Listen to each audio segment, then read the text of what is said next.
আবেশ খানকে অপমান করার জন্যই কি কুকীর্তি কোহলির? লিকড ভিডিওর সামনে ফের বিতর্কে মহাতারকা।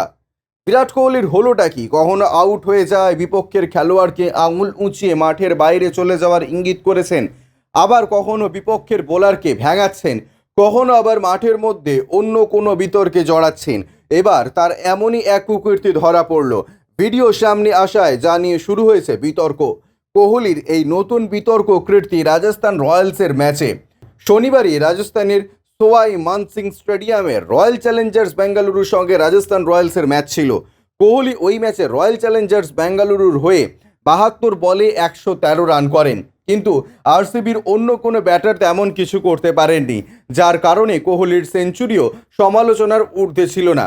আইপিএলের ইতিহাসে ধীরতম সেঞ্চুরি করার অভিযোগ বিশেষজ্ঞদের কাঠগড়ায় ওঠেন কোহলি। বীরেন্দ্র সেহবাগের মতন ক্রিকেট কিংবদন্তি তো বলেই বসলেন, কোহলি ঠিকঠাক ব্যাট করলে আরও 20 রান বেশি হতো। আর আইপিএলে 20 রানের পার্থক্যই বড় পার্থক্য করে দেয়, কারণ এটা 20 ওভারের টুর্নামেন্ট। প্রতিটা দলই 20 ওভার করে খেলার সুযোগ পায়। আর সেই ম্যাচেই কোহলিকে দেখা যায় বিপক্ষের বোলার আবেশ খানকে ভেঙাতে। ব্যাট হাতে প্যাড আর হেলমেট পরা অবস্থাতেই আবেশ খানের বোলিং নকল করতে।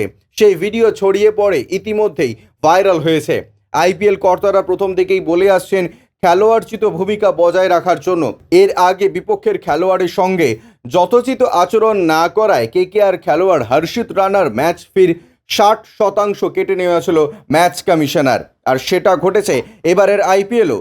তবে সেই সময়ও কোহলির বিরুদ্ধে অভব্য আচরণের অভিযোগ উঠেছিল। বিপক্ষের খেলোয়াড় আউট হওয়ার পর তাকে মাঠ থেকে বেরিয়ে যেতে বলেন বিরাট। সেই ভিডিও ভাইরাল হয়েছিল, তবে কোহলিকে কোনো সাজা দেওয়া হয়নি, যা নিয়ে ভারতীয় ক্রিকেট বোর্ডের কর্তাদের একহাত নিয়েছিলেন ভারতীয় দর্শকদের একাংশ। ফের রাজস্থানের সঙ্গে ম্যাচ নিয়ে কোহলির এই আবেশ খানকে ভেঙানোর ভিডিও সামনে এলো। এবার কি আইপিএল কর্তারা কোহলিকে সাজা দেবেন, সেই প্রশ্নে ইতিমধ্যেই তুলে ফেলেছেন নেটিজনেরা। ব্যুরো রিপোর্ট, ইউজে নিউজ।